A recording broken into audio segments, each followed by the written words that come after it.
Hey everybody, I'm back. I'm here. Got the cool, soothing music of Paris Heller to keep us happy. I was having some issues with my computer because I decided to use 3 monitors earlier. Got mad.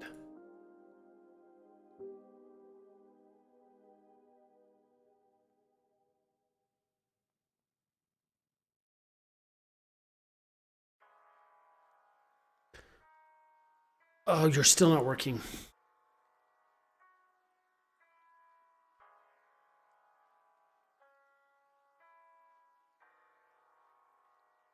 I might have to take this.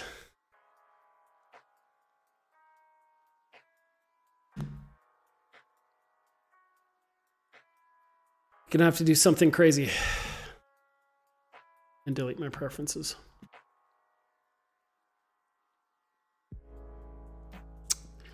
I didn't want to have to get to this, but preferences are going bye-bye. Boom. Restarting Maya again. Obviously something was amiss. Create default preferences. Thank you very much.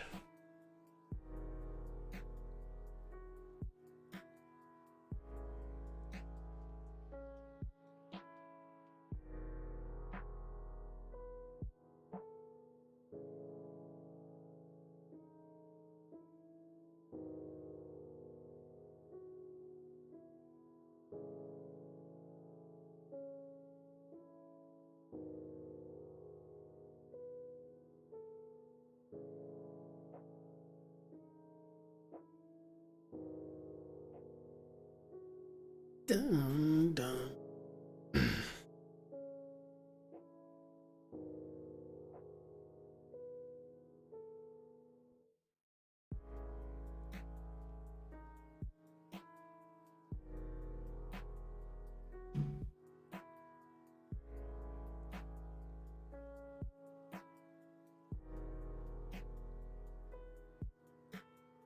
Recent files because I deleted my preferences. So it does not remember.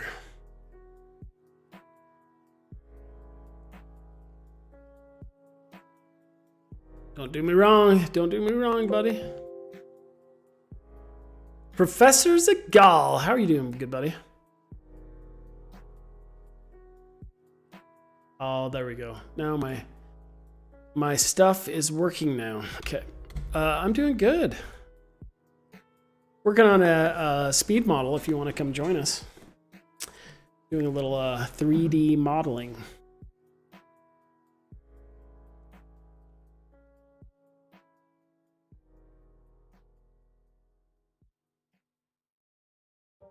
Cool. Hope you read something good. I will be up for the next couple hours.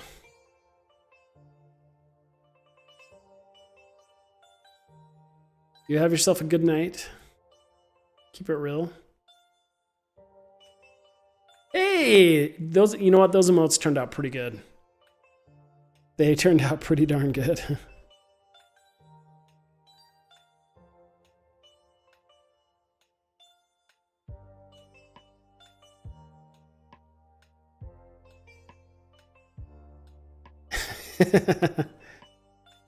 Credit goes to the person who chose them. Oh, they all look great. It's great.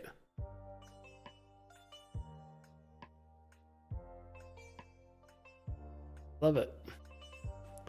I love it.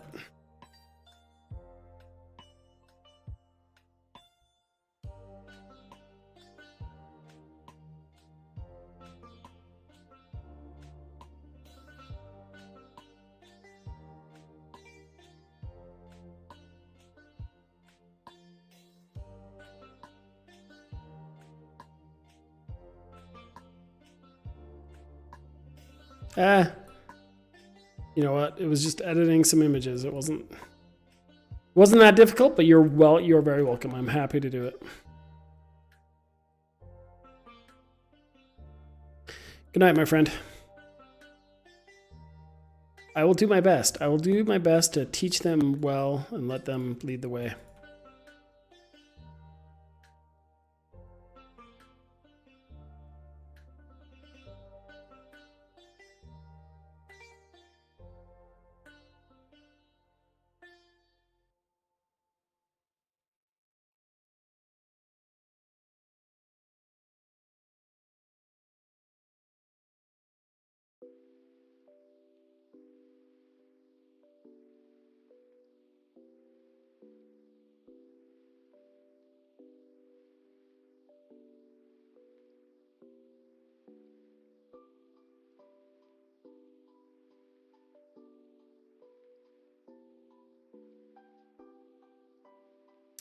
Good night, Professor Zagal.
Oh, you like that?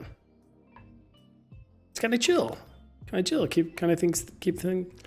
Ugh, can't even talk. Keeps things moving.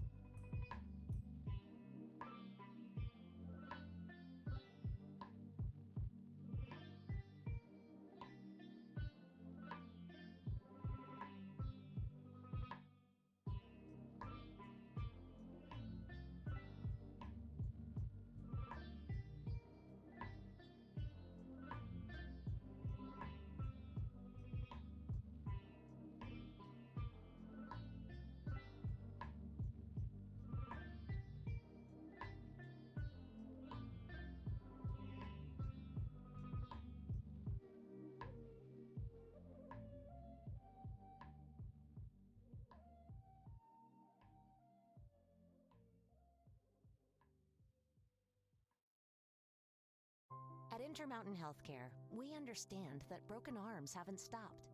Babies continue to be born, emergencies continue to happen, and doctor visits are still needed. At Intermountain Healthcare, we've put the measures in place to safely care for you in these difficult times. So please, don't put off the care you need, especially for stroke-like symptoms, Don't chest do it. pain, Don't put off that care, guys. We're here for you. Visit intermountainhealthcare.org/here-for-you to learn how to get the care you need. As we move forward, let's continue to practice these healthy habits, brought to you by Lysol. Wash your hands often. Monitor your health. Use the inside of your elbow to cough and sneeze. Wear a cloth face cover when around others. Keep 6 feet between yourself and others. Clean and disinfect frequently touched surfaces daily. The best way forward is together. Lysol, what it takes to protect. Find more healthy habits at lysol.com. Hey Spotifyers, click or tap the banner to listen to K-Club Party. Let's party with your favorite K-pop dance hits. Brought to you by our friends at Samsung and the Galaxy. Yeah, let's party with our favorite K-pop dance hits. I like that. For a limited time. What do you guys think? Jay Farner here, CEO of Rocket Mortgage. Making the right financial I can decision get behind that. is more important. When you turn to Rocket Mortgage, we can help guide you to those right decisions now when they matter most. Mortgage rates are near historic lows, so now is a great time to call 8338-ROCKET. And if you need some extra money, a cash-out refinance could give you that financial boost you're looking for. Call today at 8338-ROCKET or go to rocketmortgage.com to learn more. Call for cost information and conditions. Equal housing lender. Licensed in all 50 states. NMLS number 3030.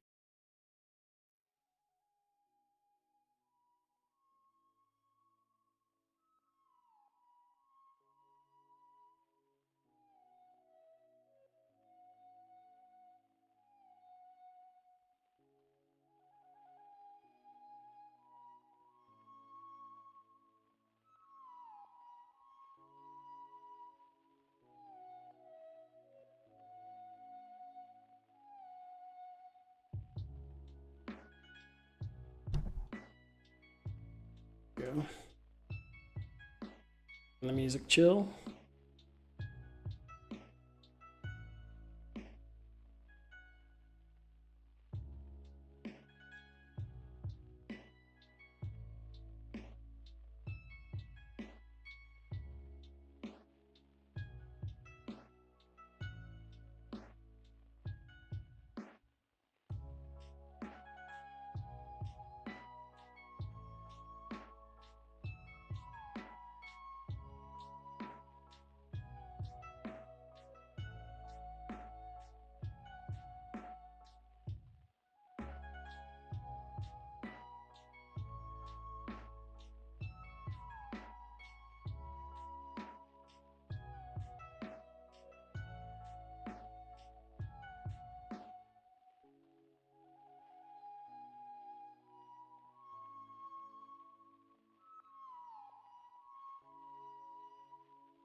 Paul Marin at EAE. I was just contemplating how awesome it is to have an official director these days.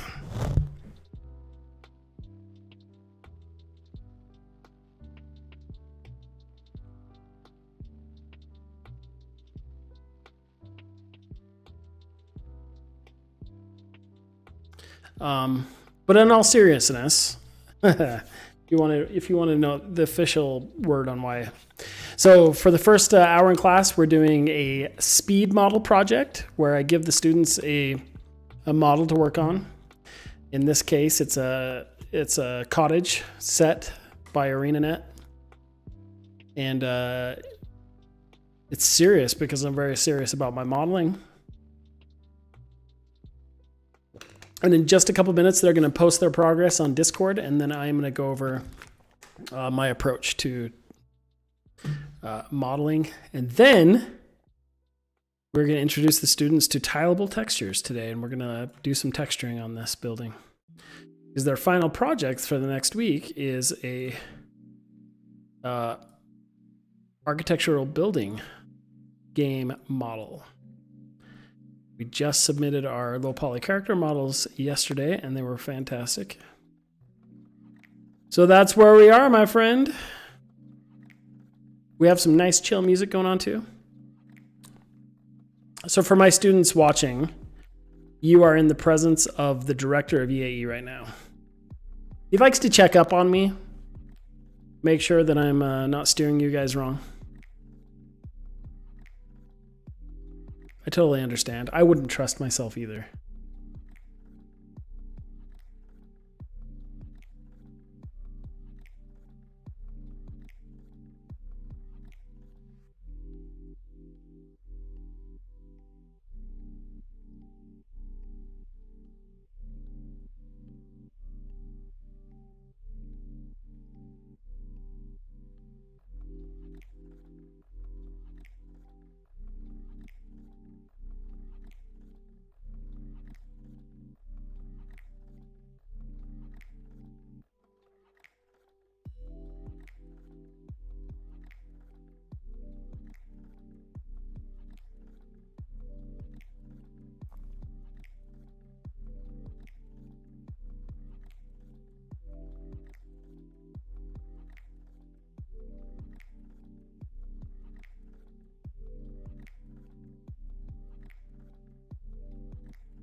Okay, so we have about 3 minutes left on this. Then we'll have you submit those to Discord, and then we will we'll take a look at this model.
What did I do? What did I do? Okay, that's great.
Okay, so you should be posting those up on Discord.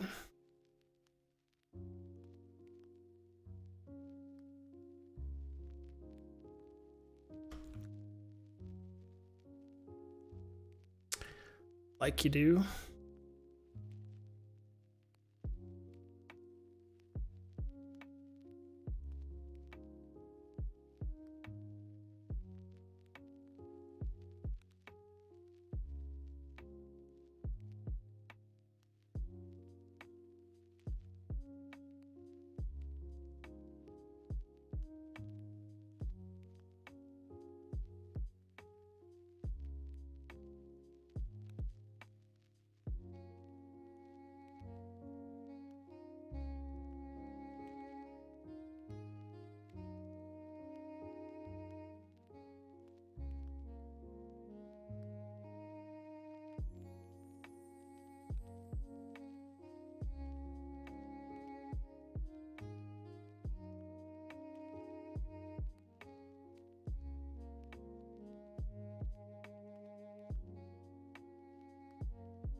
What's up, Dr. Dew?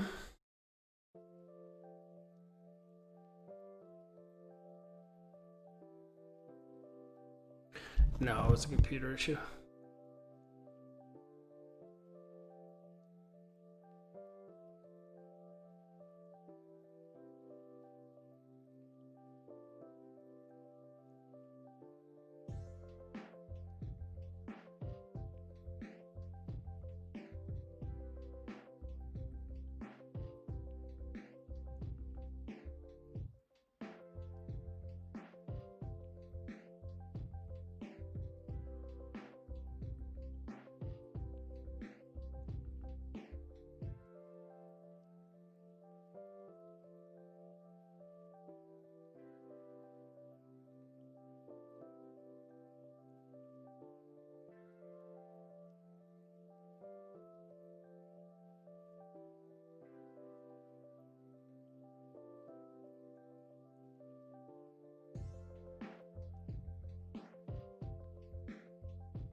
shouldn't have to be a seasoned detective to find your new favorite true crime. I'm going to be honest here.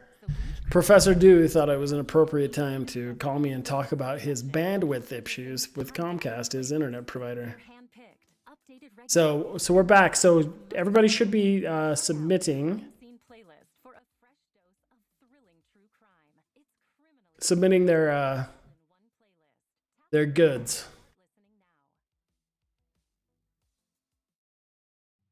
As we move forward, let's continue to practice these healthy habits brought to you by Lysol. Wash your hands often. Monitor your health. Use the inside of your elbow to cough and sneeze. Wear a cloth face cover when around others. Keep 6 feet between yourself and others. Clean and disinfect frequently touched surfaces daily. The best way forward is together. Lysol. What it takes to protect. Find more healthy habits at Lysol.com. Made with whole grain oats, Nature Valley Crunchy granola bars are just as tasty on the terrace as they are on the trail, as delicious on the deck as they are on the dock. So enjoy a Nature Valley Crunchy bar wherever you are. Jay Farner here, CEO of Aaron, oh, the goods are submitted. That's fantastic. Okay, let's look at some of the goods. I'm excited.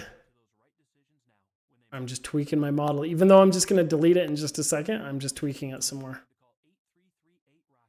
And if you need some extra money, a cash out refinance could give you that financial boost you're looking for.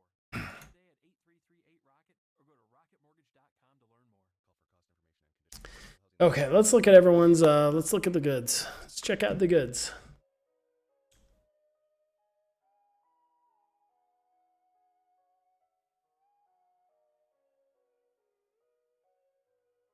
I'm going to get rid of my office hours. Boom. Yeah, here we go. And as far as, oh, look at this. This is great. Oh, nice. Okay, let's check them out. So speed modeling, here we go for the last hour. Aaron, this is fantastic. Gloria, nice. Nice work. Excellent block out. All the features are there.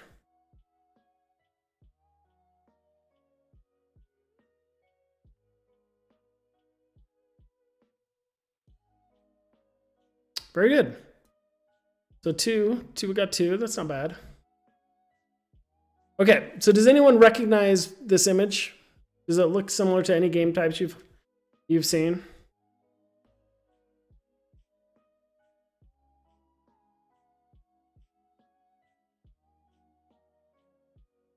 Hide that. Anyone want to chime in?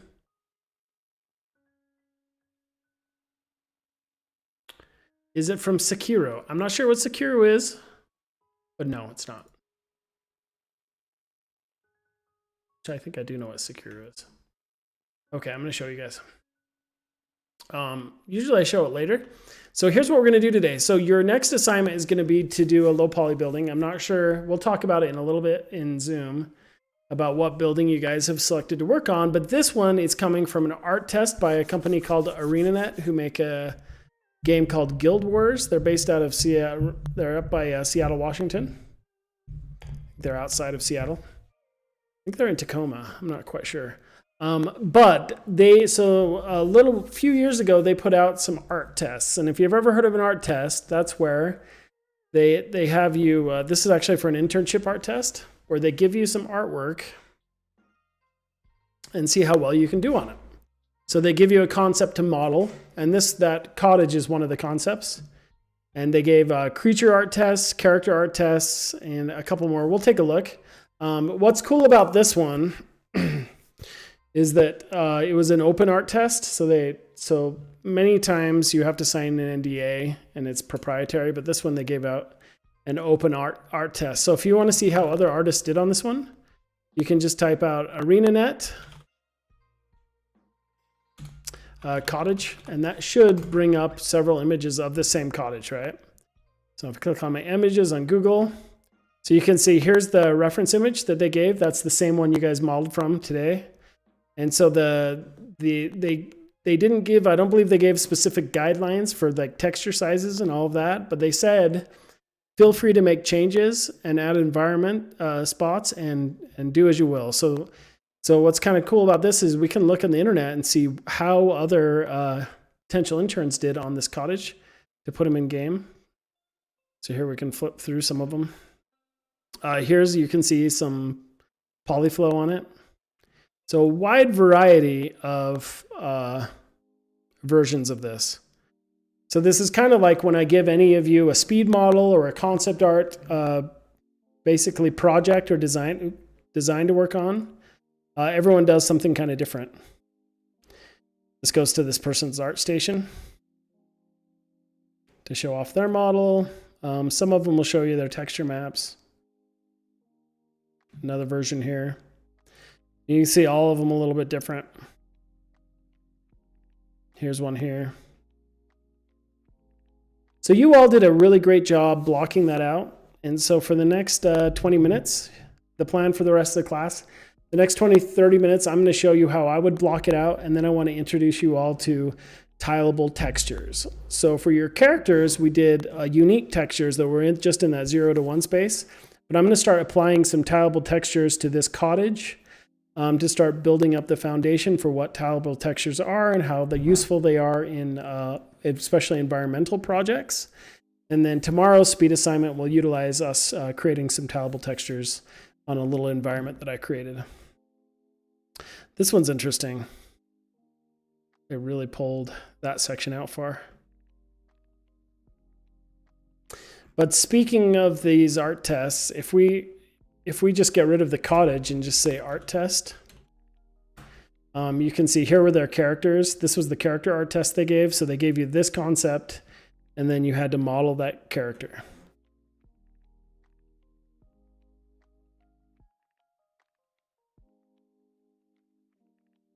I think that might have been one of their art tests too.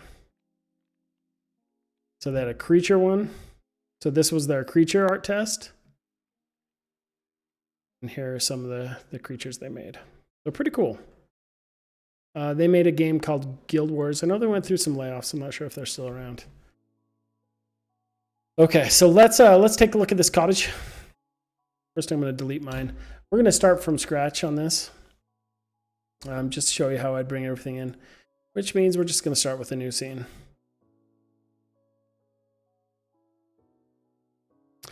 Okay, so let's start with a new scene. I'm going to start with a new scene again. I want to keep my image planes the same. So I'm going to start importing those images.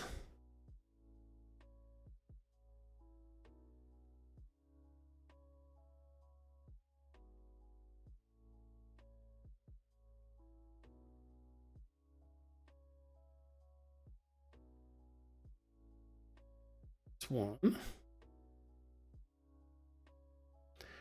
Put both of these in. So I had an A and a B. They actually gave us images for all 4 sides, which is always very polite of a company to do, to give you all the images for all directions.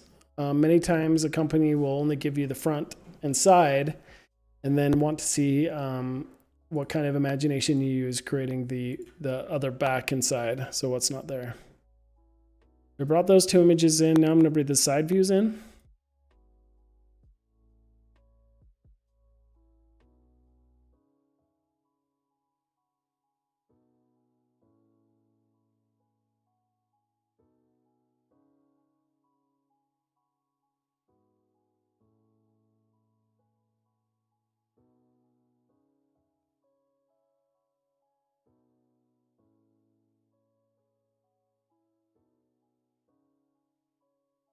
There we go. Okay, so here's our images. I'm going to scale them all up just a little bit and then bring them up to 0, 0, 0 like you do. And then I am going to bring them back to the respective sides. Boom, boom, boom. So I've got the front and back here. So what I could do is, I could bring them all to 4 sides. But the problem is if I start modeling at the middle, and I look at those, then I've got images overlapping those sides, and I really don't want that. So what I'm going to do is move them all so that I can see what I'm trying to model. I really want to be able to see what I'm trying to model. And then what I could do, what I like to do is I'm just going to make this easy on myself. I could do something fancy where I can split through the different views and change the camera clear around. But I'm just going to let the other side that I'm not modeling just sit on the other side. And then if I ever need to like see what it looks like, I can just bring it to the front a little bit. So that'll just make it easier on me. So what I'm going to start with is just the major shapes of this, which is the main box, the main cube of the building. So one of the things I started talking about in my concept class earlier is when in doubt, box it out. And I think that applies for 3D modeling as well. I was talking specifically about prop and weapon modeling with my students earlier because we're doing prop and weapon drawings, and they had drawn 2D flat images, and I had required them all to do them in 3D. And so one of the things I told them is like, just if your proportions are looking wrong, create a disposable box and then draw your model within that. Same thing in blocking out things in 3D. You want to just block them out, the largest shapes, as quickly as possible, because then you can fill if your whole model fills right. So always start by boxing the whole thing out first. This can work for characters too, but especially for buildings like this. And partly if you're working on games, one of the things that really helps early on is to give placeholder pieces to your level artists or your environment artists, so they can start stubbing those in the environment, and we can make sure things feel right. And if you can block out your model quickly, even just with cubes, then you can hand that off, and then you can just replace the model as you're working on the game. A little tip there. So I'm just going to scale the front and side. I'm turning on X-ray. I've already told you guys about that tool, but anyone who may be watching who is not familiar may want to see that as well. One of the things I noticed is my image. I think I want to adjust my image plane so that it's perfectly centered, and I'm going to make sure the one in back is as well. Because I want it to match up on X. Now that does. Okay. Good. Okay. This side doesn't matter as much, but this one I kind of want lined up with the eave of the building. Okay, so we've got our box. Our box is blocked out pretty well. One thing I've noticed is we can extrude it up actually and collapse these edges down because has an A-frame, A-style roof. So we're going to collapse these edges.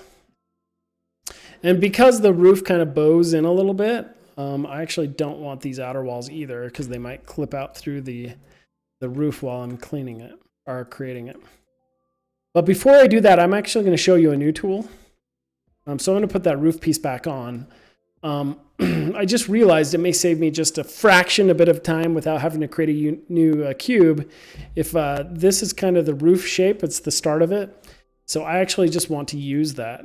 So if you go to Edit Mesh, Extract, it may be in Mesh Tools, but I think it's Edit Mesh. Right here under Duplicate, there's one called Extract. It'll actually extract and pull out the selected faces. So you can see here, it didn't work for me. Oh, it did work. Okay. Well, why are you still stuck on there? Okay, so I'm going to grab these faces. Oh, it did work. So you can see that I extracted those two faces off. And now I can use these to create my roof itself. So I'm going to go back to the side view. Here are those roof pieces. I'm going to center the pivot. And this actually is not how I did it a few minutes ago, but it really doesn't matter. There are 1,000 ways to model, 1,000 ways to skin a cat. So I am going to match this simplest geometry up as close as I can to what I think how the roof should be. And from the side view, you can see, here's the top. Oh, wow, you really went high, bud. I'm gonna slide this whole thing back down. There you go, good bud. Okay, so here's that roof piece. That part looks good. This part, I think these two need to go out further. I don't know why that is so high. Oh. Okay, I'm actually going to delete one of these sides because I want to mirror it. Okay, so these need to be moved out into position. They are not happy. It actually should go out to about there. We're going to move them all the way out there. And you see, this is kind of weird, but that's about where that center of that roof matches up. So this is pretty good. This is about as far as I can get right now. That means I need to add an edge loop. So I'm just going to edge ring, split the roof, and match this one down. I'm just going to slide that down. So if you notice, it's kind of like an inverted like boat piece, this roof. It's a really interesting shape. And so I think that's part of the reason they gave this out, because they wanted to see if people could match this really interesting shape of this whole thing. Okay, so the side view looks good. Front view, see, this does not look good. These all need to come down and match with the roof line. If they don't, it's getting really weird. So I think those all match up pretty good. Now I'm going to add, except for that one, see, that does not match up good. Interesting. Now from the side view, you can see it went up. We move it back down, it doesn't work. So we actually have to move it to the side, which has a weird shape here. So this is probably something I'm going to have to go in and fix in just a minute. Let's add another edge loop here and here.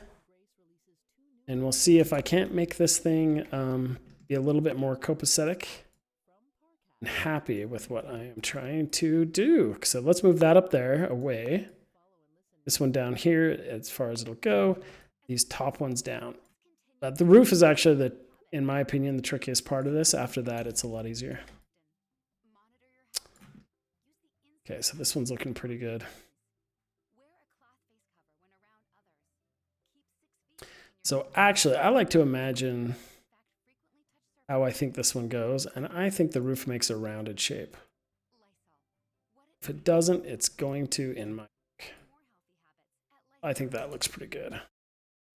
Okay, so we're going to add one more edge loop in the center. See that from the side, see how it looks.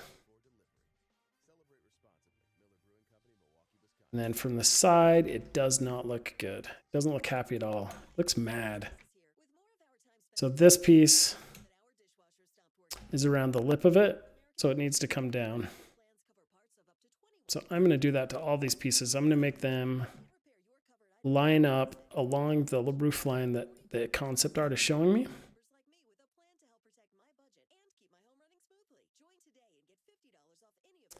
And we'll see what happens from there. Okay, so that's looking a lot better. I think what it actually does is dips in the center, like the roof kind of sags a little bit. So that's the way I am going to model it, with a little bit of a roof sag. It kind of bows down in the center, and that works for me. And I'm going to grab these bits, slide them down a little bit. So I think this roof is looking pretty close to the way I want it. If not, we'll adjust it later. But we've done one half, so now I can just mirror it. So we've done this with our character models. This is something you'll find yourself doing frequently when modeling, is mirroring it across. Because it's a lot easier. Whenever you can just model the one side of something, it's a million times easier. So this one, edit mesh, duplicate special, because I already had it set to Z.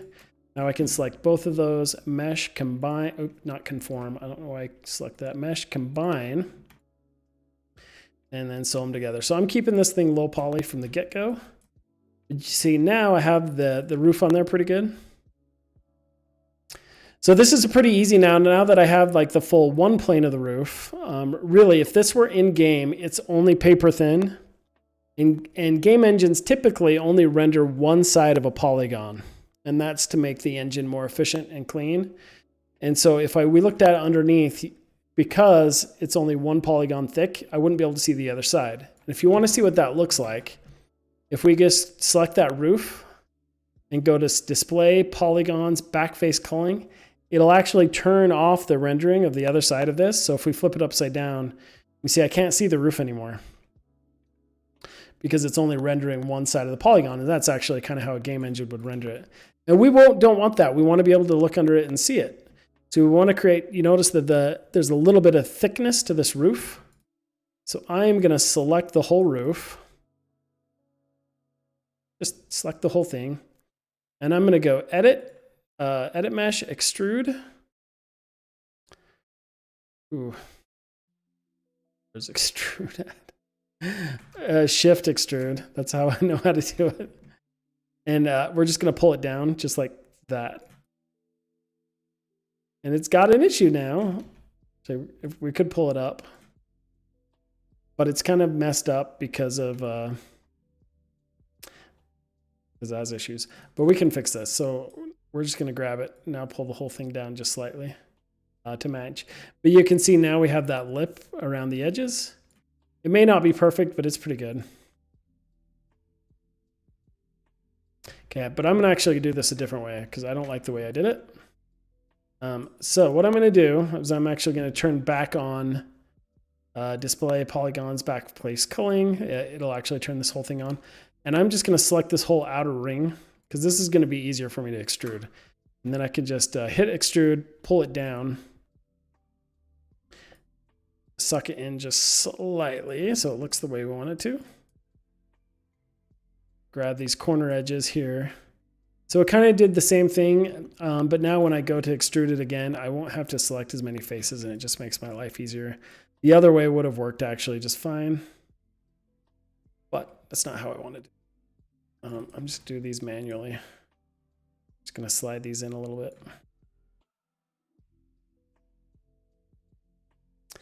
Okay, so now on the image, you'll notice that this has like the inside of that, I think they call it the eave of the roof, kind of sucks right into the house. It's just gonna make our life easy.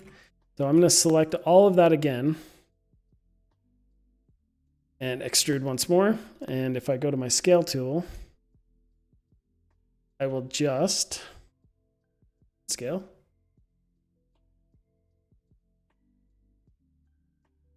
There we go, my scale tool. I have to look down below my microphone. I can just scale the whole thing in like that. And you can see it creates that nice geometry eave. Anything that's kind of popping out, I'll just shove through.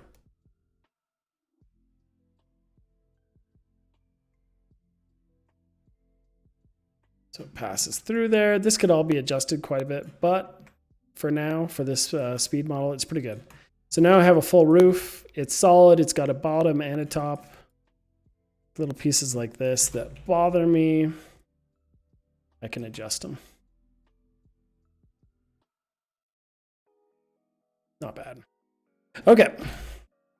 So we boxed out the roof. Now we want to try to do some other main portions. So now what I have is these rock formations underneath the building.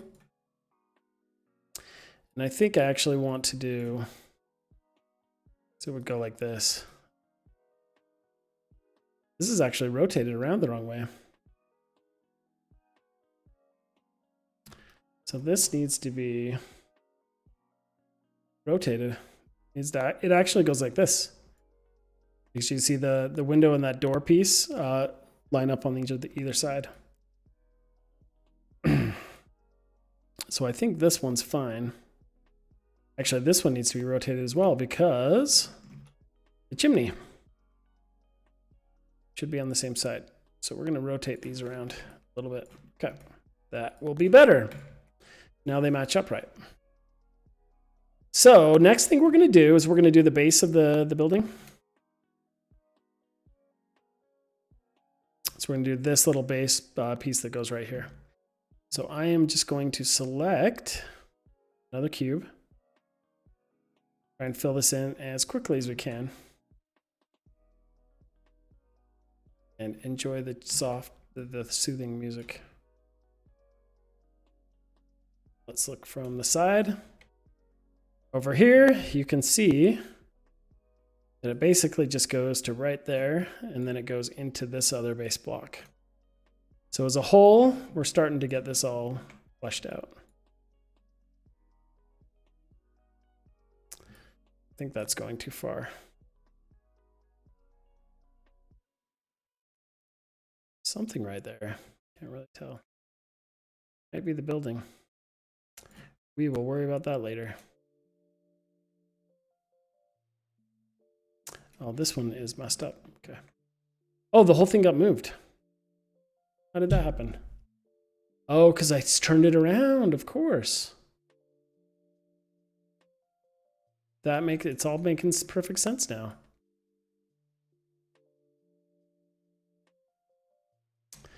That would do it. Twisting it around would do it. That would mess it up. See, that happened over here too.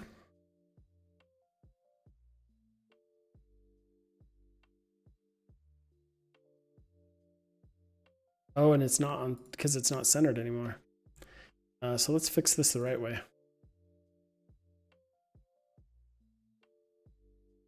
There we go, my friends. Oh, I thought I was taking crazy pills. So this whole building actually scales like that a little bit.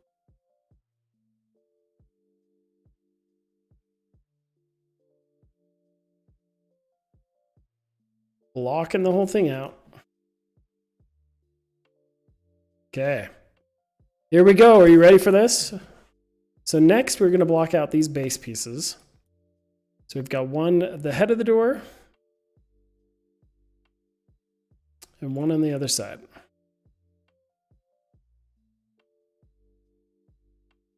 Control to duplicate. Since these are all boxes, it makes life easy. We have one over here. One over here.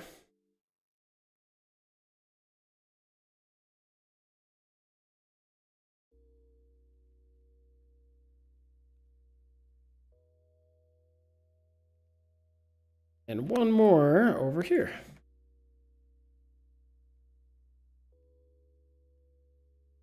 If we look these from the side,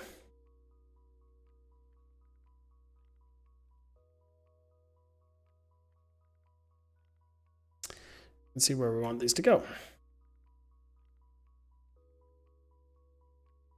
So let me see something really quick. I want to see where the chimney is. That is important. So the chimney is on the window side. So that would put that would actually put this one up front. So this is the front image because this has the chimney, and that would match the chimneys on this side of the reference image.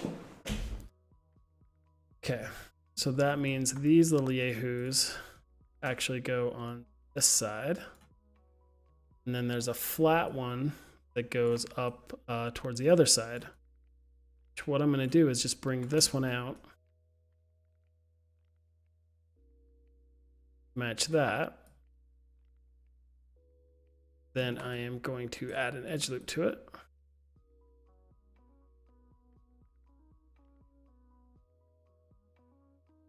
And we're just going to model this part of the way because I want to start at least applying a little bit of textures to it. That is this block piece.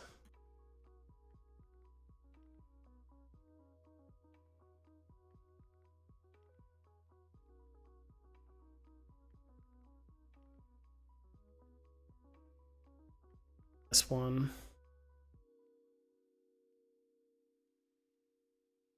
To there.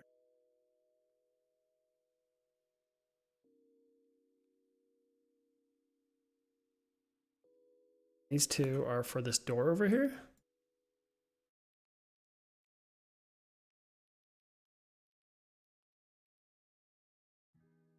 It should match up pretty good. So we're getting the base of this whole thing out, blocked out really quick. So next, let's do the next largest piece in this whole thing is this roof down on the bottom that goes through the house here, which is a really interesting place to put the roof. Architecturally, that means that somewhere in the floor, unless these are both just butted up on the side, would go through the building. To each their own. I'm not the architect on this. I'm just the modeler, the 3D modeler. So let's do this. So the way I'm going to create this one is I think I'll actually start with a cylinder because it's just going to give me a bunch of geometry that's kind of close that I can work with. close enough at least. So I'm going to bring this up, and we're going to kind of match the shape of this really quick. So if I stretch this up like this, kind of matches, and I'm going to delete half of it. Then I'm actually going to delete the caps. Okay, so here we go. So we've kind of got something that kind of slightly matches it, but not quite yet. So we're going to do this really quick. We're just going to go into vertice mode and just scale in the sides until they do match swimmingly.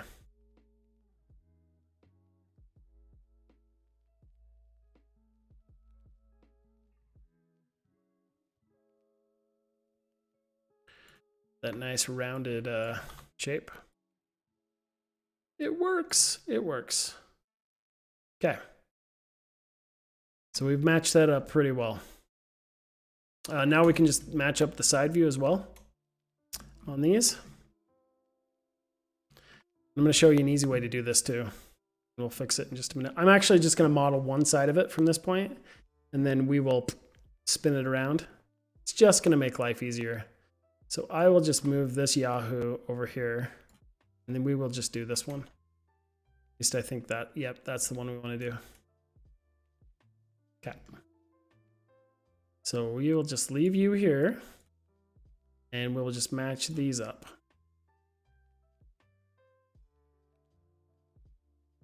Holding down Control and marking over the vertices that are selected deselects them.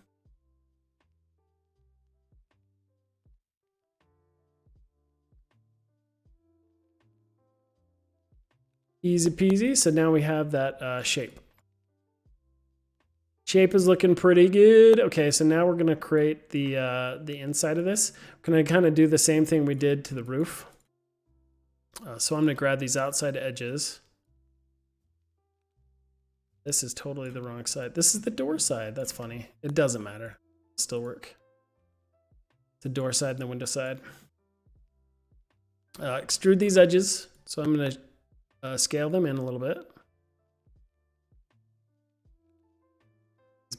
These bottom pieces will actually slide down.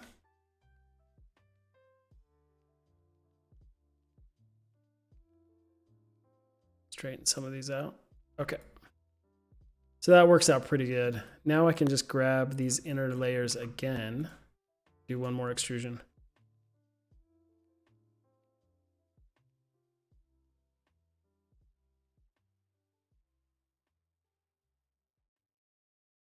Lizard Man is dropping down the science bombs, so that is always fun. Okay, so this is going to be the window. This window bit. And it's on an angle, which we want to adjust, so we can actually just grab that and scale in. We'll straighten it out. And now we're going to use our good old append to polygon tool, which is our good bud, to fill in the inside of this.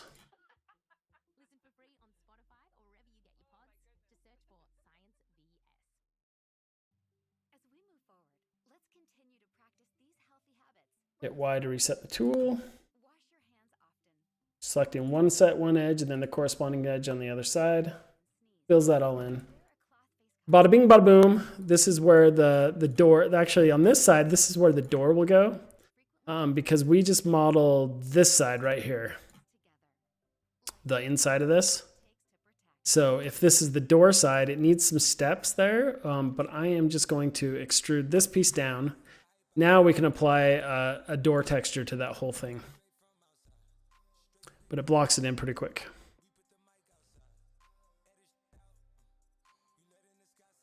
Okay, so let's grab another. Thanks, Lizard Man. I am not Canadian. I wish I was Canadian. Not Canadian. Okay, so let's put a stair in here. And I'm just gonna block it in just to fill stuff in. I think if I did this right, I think it just has like one block and then another smaller one. But just for the block out sake, for doing stuff fast, I'm going to say that works for now. Just down. This is that exciting step into your dream cottage there. Okay, so we got that side done. Now, since we did this side, we want to do this window side. You can see right here. That'll be quick and easy. Thanks, Lizard Man. Okay, so I am just going to isolate this thing. And move the pivot, holding Control D and V, snap it up to the top. Now I'm just going to hit Control D. And then going into my rotate tool and holding down J, I can rotate it right around to the other side. This is going to make my life easier because now I only had to create one of them. Right? Now we can combine, we can mesh combine these bad boys. Boom, bada bing, bada boom. And merge these together. And now if I want, I can actually just delete those edges too. I think there's a slight dip to it, but we'll just leave it like this for now. And so on the window side now, I can select these and just move them out to where they should go.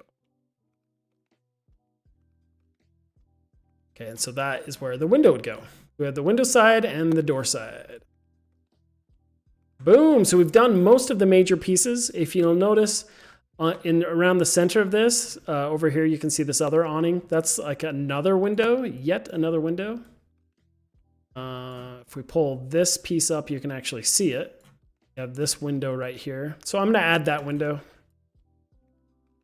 This should be extra easy now. If I just duplicate this whole piece and holding down J, we'll snap it 190 degrees. And then we will just delete one side of this.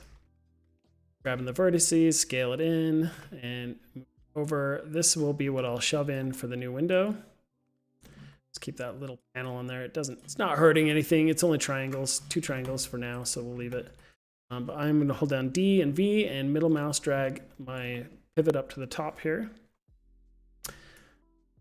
Now if I go into the side view, it's kind of, I'm going to select this and the reference image because it's getting kind of hard to see because we have so much geometry in here. But now if I select this little guy, it's the only thing in my scene, I can match it up. Can match it up pretty well. And then we'll just scale it down to the size of that window.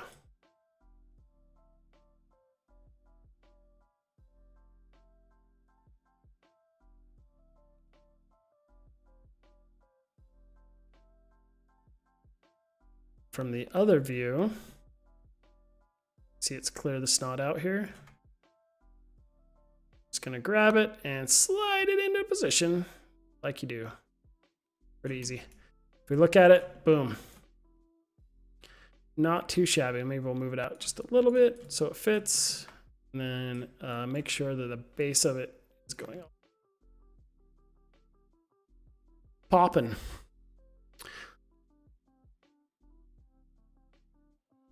Lizard Man, you have a great night too. Okay. Is everybody with me so far? Got some chill music going on. Okay, so I wanted to introduce you to one more tool before we go, right? So you notice I've got the base of this entire building kind of blocked out. I could do a little more, but we don't have a ton of time because of this class, and we're going to go more into texturing. Awesome. We're going to go into more texturing tomorrow, but mostly I've got this all blocked out, right? So if I actually gave this to the people that were working on a game, they could go in and start putting this stuff in. But what I wanted to show you is we have all this nice wood lattice work. So the beauty of this architectural stuff that's different than like the low poly stuff we had to do on for our characters is that we can be a lot less strict with how we model things when we do stuff like this. Like if you look at this whole bottom of my model, honestly, if nobody's ever going to see the bottom of it, we can just get rid of this stuff, right? You may have a game where this stuff is important, but anything that's not visible to the player really can go. And there's a lot more cleanup we could do on this, but I'm just going to show you that this stuff, we can just get rid of it, a lot of it. inside the house here. We had this face right here. Nobody's ever going to see that. We can just get rid of it. Okay, so now we want to work on some of this, this nice work right here, which is actually this side of the building. So we have all this nice woodwork on the side of the house. So we want to implement some of that. So let's start doing that. A couple ways we could do it. One way is we could actually just grab a cube. And this is a fine way to do it. And we could just start boxing in these pieces of wood. So we'll scale this piece of wood down. Scale it up to match where that side piece would go right here. And we'll just pull it out to stick on our building. And like I said, since if we look at this thing, since no one will ever see the inside of it right here, you can just hit delete and get rid of that. And that will make our life easier when we're doing everything else. Now I could just grab that piece though, hit Control D, slide one over here, hit Control D again. Now it can be this bigger piece over here. Scale it up just a little bit. Go into vertice mode, bring it up to my roof. Control D, we'll just grab it again.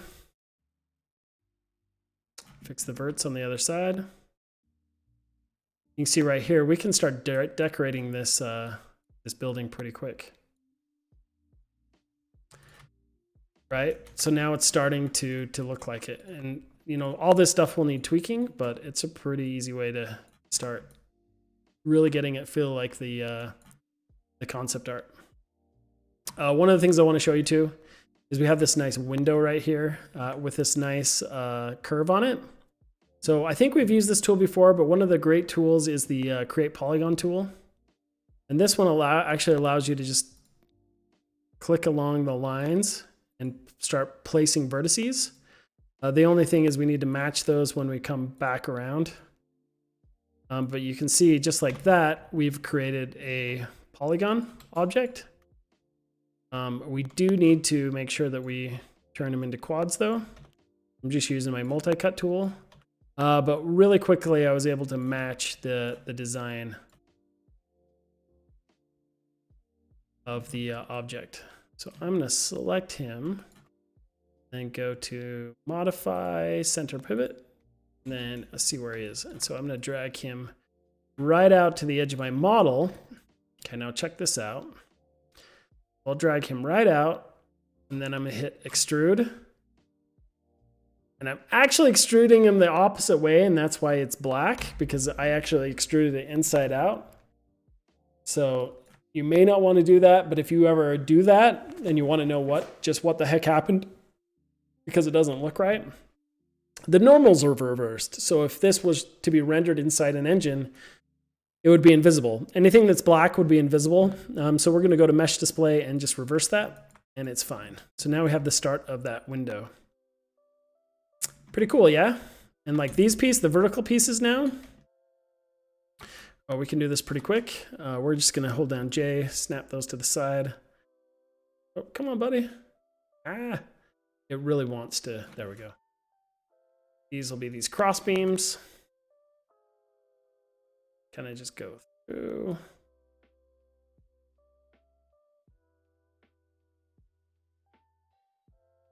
Can get most of this blocked out pretty quick. So we'll bring this one up.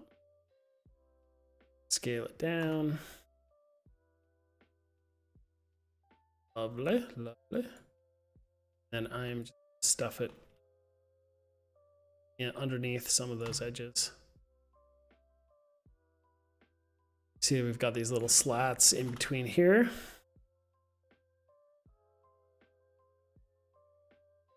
Come down. Now with this Control D, just recreate a bunch more.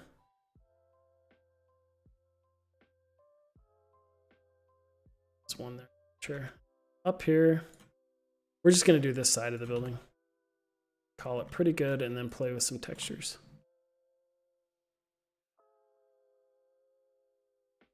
So can you see like having those reference images awesome. It kind of takes a lot of work out of all of this.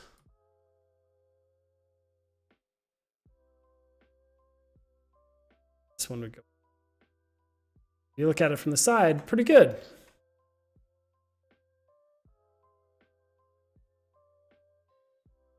So we're starting to cut that all out. So now let's do something else. So we want to start adding at least a few textures. And I want to show you how textures work with something like this that's, it's not a character. So it doesn't have to animate. You also don't need really expensive, unique characters. So one of you did Iron Man, one of you did Kane, one of you modeled Woody. The clothing, the face, all of that is a one-off. It only goes for one character. And really, there's no reason or really good purpose to reuse that, Woody's face on something else. But when you're in an environment, you have textures that can be reused all over the place. Like bricks. This one you can see. We're going to look at a few of these really quick on this building. So on these, you have wood for the boards right on the outside. You've got stucco is the color of the cottage itself. And then you've got this rock wall type texture for most of the major parts of this. And then you have the shingles, which are on 3 different rooftops, but they're essentially the same texture pattern over the whole thing. So it would be really expensive if they were all perfectly unique just for that. We want to find textures that are small, that repeat, kind of like wallpaper, that we can use over and over again throughout the whole thing. So to help us do that, we are going to look. So this isn't only a 3-week course, and we only have really a week left to work on this. So I'm not going to require you to hand paint these textures, but that's kind of these ArenaNet style. That's kind of how they were done. They were created either in Photoshop or a software called Substance or a ZBrush to create like the hand painted like blizzard type feel. But there are lots of other places to get textures. So I'm going to introduce you one real quick. It is called cgtextures.com. Kind of easy to remember. cgtextures.com. You can sign up for a free account. You do have to sign up for it. The free account allows you X amount of free textures every day.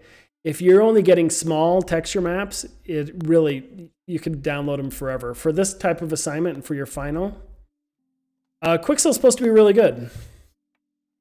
I've met the founder of Quixel, and I know a professor, occasional player, is a good friend with him. So Quixel's great. Substance is great. They're all really great for making texture maps. For this class, since it's only a week and it's a new beginner's course, I'm not going to have you making the textures, although we will have you hand paint one set in one of the speed assignments. We're just going to find our own. So let's look. We're going to just Google here for shingles. So if I type in shingles, there are 112 to choose from. So we just need to choose one that kind of looks like that shingles. Here's one right here. These are actually created in Substance Designer. I think there's some options here. Free textures. I think there's these Substance ones, which I just want some images, really. This one looks great. We could use that one. We could use that one. That's kind of close. But for this one, since this is a speed thing, I just want to pick something basic that kind of matches it. And I am just going to pick this one. This one's close enough. Death Star OG, thanks for the follow. Okay, so I'm going to grab one of these, and I just want a small texture map. So they don't even have a 512 by 512. The smallest is 1024 by 856. Really weird texture size. Whatever, I'll take it. I just hit download. Now I have that roof texture. Okay, so the other one we wanted was what? Rock wall. Let's see, rock wall. Let's see if there's a rock wall texture. If we just type in that. This one's kind of close. I don't know. It's not exactly it. This is like, yeah, not even it at all. But you know what? We're just going to go with this one just to hurry this up. And it is telling me to compile it. No, thank you. I just want the simple color map. And it's ugly. I don't like it at all. Okay, so let's look up brick. Let's see if there are any like stone bricks that we can find. That one's kind of close. This one, kind of what we're looking for. Kind of picky here. I'm being too picky. This one's kind of sort of close. I mean, that one would, okay. Maybe we'll just use this one. No, this one. Is this tile? I don't know how well that's going to tile. We're going to use it anyway. So it kind of looks like what we're looking for. It's 8K, holy smokes. We just want the tiny one. We'll take it. It's free. Boom. We don't have to pay for the premium. Okay, so what else do we need? We got shingles. We want some stucco. Which there's 677 to choose from. Holy smokes. We just want a basic stucco. This one will do. And we're not worried about anything other, any of the other mats. 1024 by 1024. We could always scale that down. And then we want wood. So we'll get a wood texture. And there are only 6,000 to choose from. We just wanted a basic wood color. Oh, there's floors. There's a lot. Here's pieces of wood. Weird. These are, since the introduction of substance, there's a lot of fancy textures. But let's see, are there any other? I'm going to go down to these subcategories and see what we can find. Man-made, landscape, ground, flood, fabric, door, concrete, brick, animal. Oh boy. We really need to figure something else out. There's like a tree. This will work though. We'll figure it out. Okay, here's some basic wood. Here's one. You know what? We're just going to use this one. We're just going to use this one. Okay. So now we have wood, we have shingles, we have stucco, and we have rocks. So that will do, my friends. That will do. So I'm going to go to my download folder and grab all these textures. See, they're right here. We have wood, brick, visual effect. Thanks for following. Stucco, and the rocks that are the side. This, for the demonstration of this class, I'm just getting you initiated into this world to show you how it works. So I'm going to cut these and put them in my cottage folder, which is hanging out over here. We'll just stub these in. Okay, so now they're in my folder with all my other images. Really, if I was going to be right and proper, which I usually never am on these beginning classes, I would make a texture folder to put all these in so I know where they all are. Boom, they're dropped in there. And now in Maya, what I can do is start creating some materials for these. So I have 4 materials. I'm just going to create those really quick. And I'm not going to use any blends or anything fancy. We'll go over normal maps, specular maps. The things that make games look really good is they add actual definition and lighting effects to the materials and textures to make them look more 3D. But for this one, this is just flat 2D textures. For the intro, we're not worrying about it. So I'm going to go to Windows, Rendering Editors, Hypershade. And for those of you who are like, this is going too fast, I don't know what's going on, guess what? We're going to go over all this stuff again tomorrow. Very important. So I'll make 4 Lamberts here. And I will name them just so I know what they are. This one is wood. This one will be roof. This one will be, we'll just call it rocks because it's the rock walls. And this one will be stucco. Okay, and then I will simply just really quickly, I will connect the files of each of those textures to those.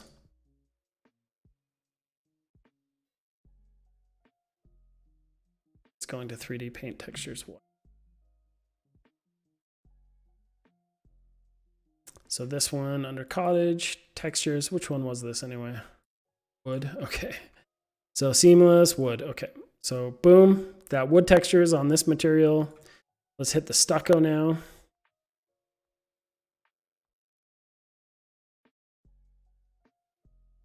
Okay, so we're gonna stick this one with stucco. Concrete, it was actually concrete. We're calling it stucco though. Roof. File, we go to the little folder, and we have that one called roof tile. Roof tile, boom. So it's going to be gray, whatevs. Yeah, I might even grab the wrong texture map for it. Doesn't matter, it'll look okay. Could always change it to green later on. And then the rocks. File. Brick, here we go. Really interesting brick.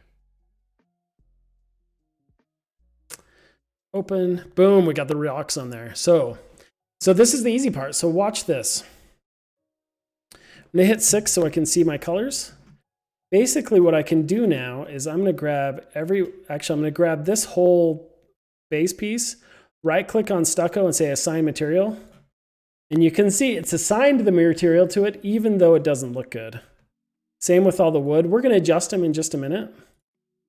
The beautiful thing about doing textures this way as opposed to like character textures is what I like is that I can assign materials to them before I've unwrapped them, before they've been modeled properly. It's kind of the opposite of character texturing. Because when you do characters, you have to make sure the model is pretty much 100% there. And then you have to UV unwrap, and those have to be pretty much 100% there. Because if you ever edit the model or the UVs too much, it'll make all the work you did on the textures like terrible. The difference between tileable textures is you make sure that the tileable texture works really pretty. You can put that on your model, and then you can do all the UV unwrapping and editing. It doesn't really matter. So we're going to add the wood to these. So they don't look right, but that's fine. It's a start. Same with the roof. On the roof, really, we're going to do the whole thing as the tile, but this underside and these side edges would be a different material. But we're just going to assign the roof to the whole thing.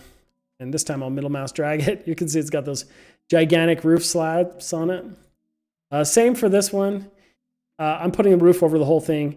Even though right here would be wood and door and window textures, we're just doing that for ease of hurrying. And now let's get the rocks, and we'll put those on these major pieces. Oh, this is ghetto. This is awesome.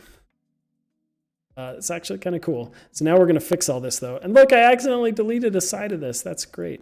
So let's fix that. So we're just going to go to append to polygon. Let's see what happens. Will it assign the new material? Yes, it will, but it's like it got a different UV, so it looks different, which is fine. Assign. And let's assign you to. Okay, so really quickly, we've got the basics of our model on here. We're going to put a roof on that one too.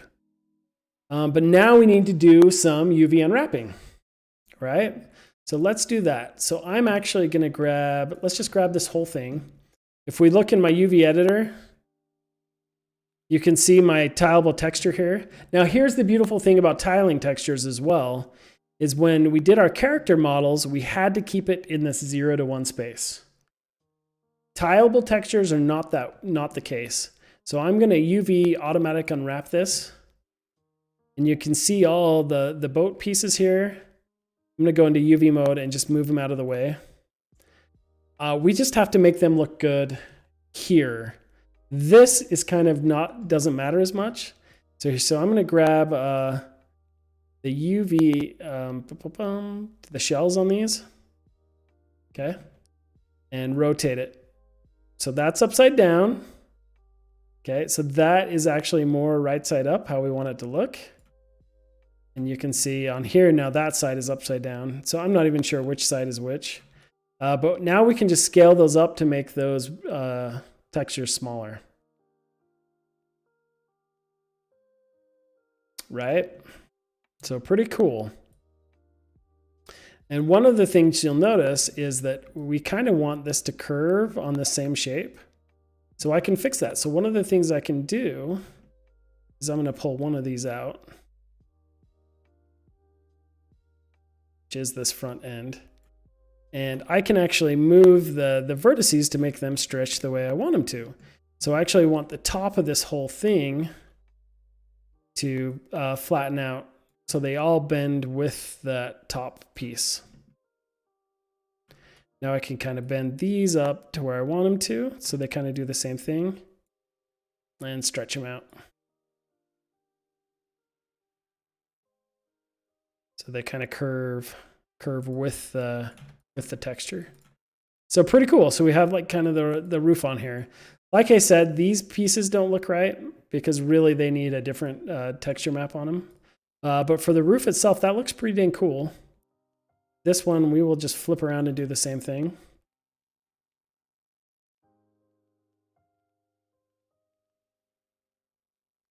Oh, come on, bud. There we go. So you look at this other side, and now it's looking pretty good. And we can just leave these wherever. As long as they're not somewhere like clear crazy where no one will be able to find them, it really doesn't matter that much. So slide this one up.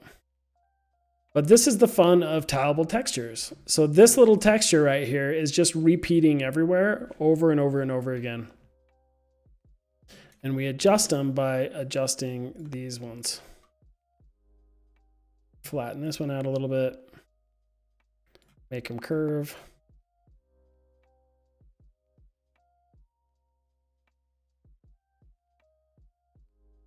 All right, so we've kind of got, so I know that's not the correct roof tile, but we've got some roof tiles going on our roof now.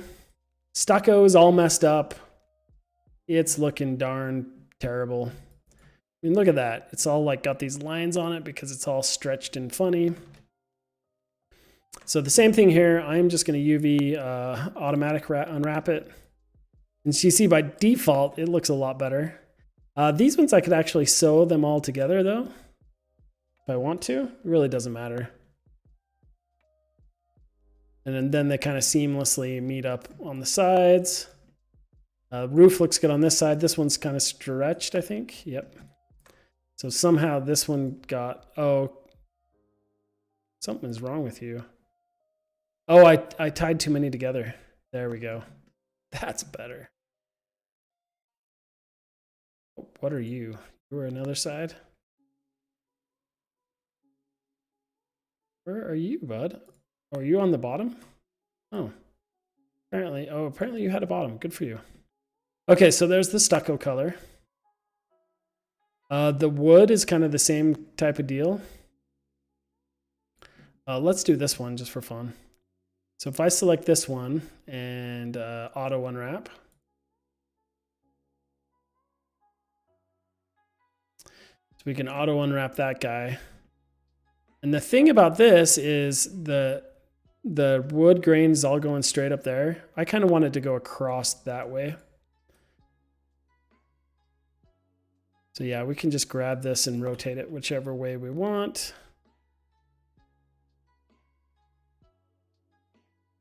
If we want it to be smaller, we just scale it down.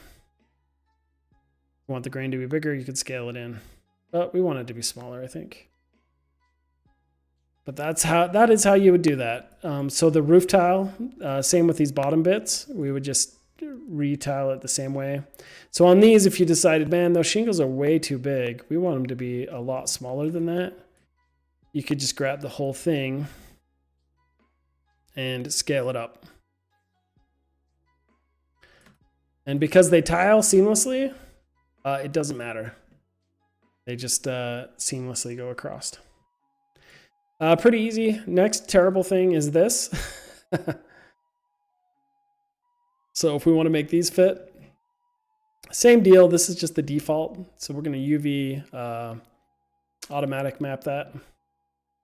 And we have all these pieces. I really want, you have to decide how you want these to sew up. If you keep this one up here, they'll seamlessly transition, which is great. Let's move and sew these. And that one comes across. So you see they all look good now, but they don't look right. I think they're actually supposed to go more like this, so the shadow actually falls the right way, and then let's make them bigger.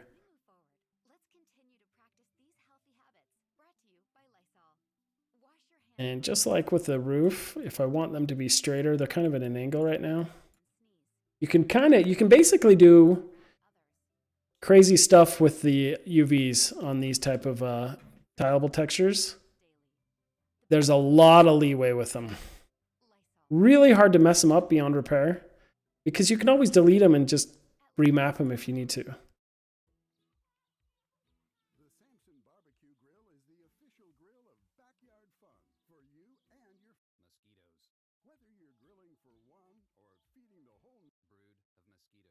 But that would start the whole brick on there. So that's how you can kind of really quickly start laying out color and texture on these type of models, and it's pretty awesome. So did that seem like a information overload, or did that any of that make sense to you guys? I like Jones Soda. Thanks for the sub, my friend. It's always a pleasure when you stop by.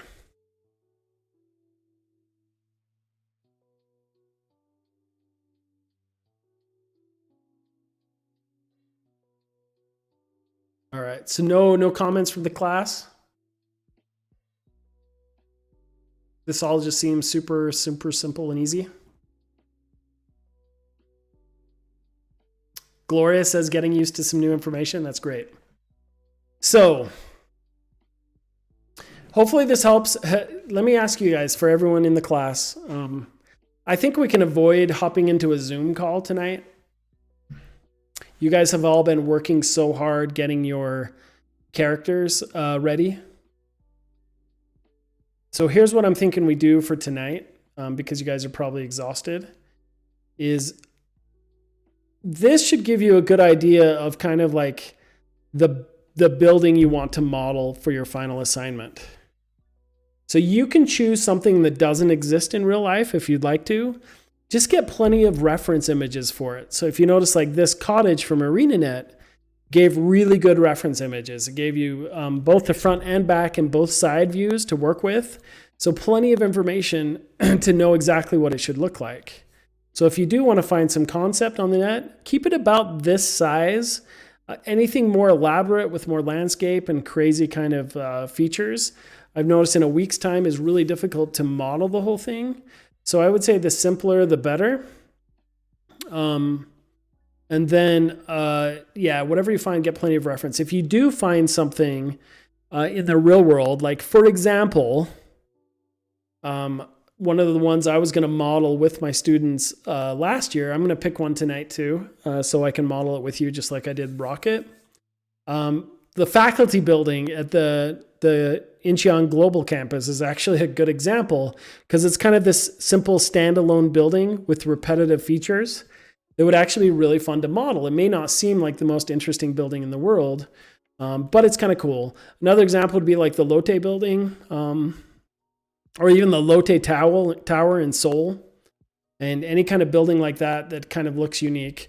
The Lotte Tower is very, very glass windowy, so like honestly, from a texturing standpoint, it's kind of boring. So I would say pick something that has like some either brick or concrete and windows, something a little even like slightly interesting to it. Occasional player, thank you so much. So does that make sense to everybody? Let's I'll just ask you this really quick. Has anybody decided on which building they want to model for their final project?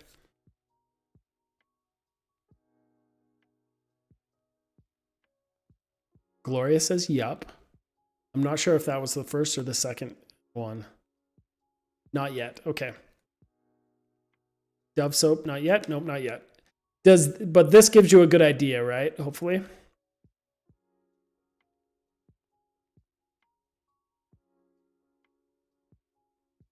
I actually wouldn't mind if you used this concept for your final project, if you really want to, or your own. If you saw some of the ones like Hijay, some of the other students last year had some cool ones. Okay, so here's what we're going to do. I am going to end class now, and your assignment is to find your references for the building you're going to model and show them to me tomorrow. Does that sound good to everybody?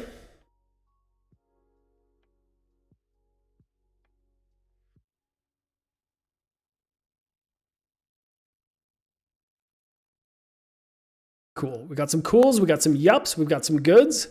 That's fantastic. So thanks for coming to class today. I will be around. You can email me if you need to get a Zoom call, have any questions. I'll be here for you. Just message me. Visual Effects says yes as well. So awesome. All right, my friends. So I will be back tomorrow. But like I said, message me with any questions. So is this due next class? Your reference images. I will put it up on Canvas right now, but I want some reference images for the building you're going to make. So your job right now till the end of class and into the evening, if that happens, is to find the reference images.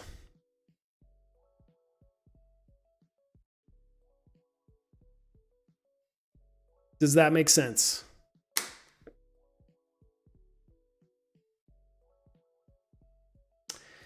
Kite had some messages on Discord. I will check that. And then if you need to do a Zoom call with me, that sounds great.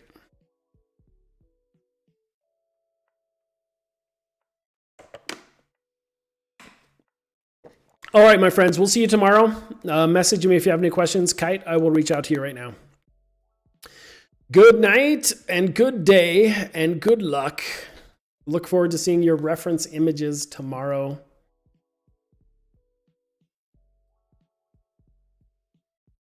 I left Professor Dew up there the whole time. That's awesome.